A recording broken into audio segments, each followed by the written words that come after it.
রমজানের প্রথম দিনে জমজমাট রাজধানীর কারওয়ান বাজার। পণ্যের পর্যাপ্ত সরবরাহ থাকলেও দামের চাপে পড়েছেন ভোক্তারা।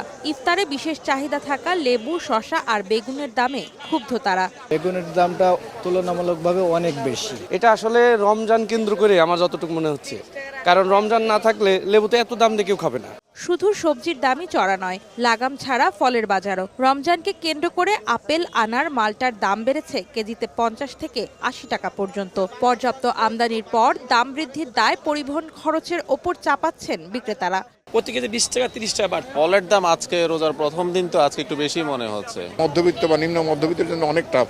এদিকে রমজান শুরুর আগের দিন কেজিতে 20 থেকে 100 টাকা বৃদ্ধির পর স্থিতিশীল রয়েছে মুরগির বাজার। সব মুরগির দাম বাড়তি হবে, কমে নেই। মনে করেন 2-1 দিনের ভিতরে কমে যাবে, এটা আশা করা যায়। রাজধানীর বাজারে মশলার দাম চড়া থাকলেও কিছুটা স্বস্তি দিচ্ছে স্থিতিশীল ডাল, চিনির বাজার। অন্তরা সেন, সময় সংবাদ, ঢাকা।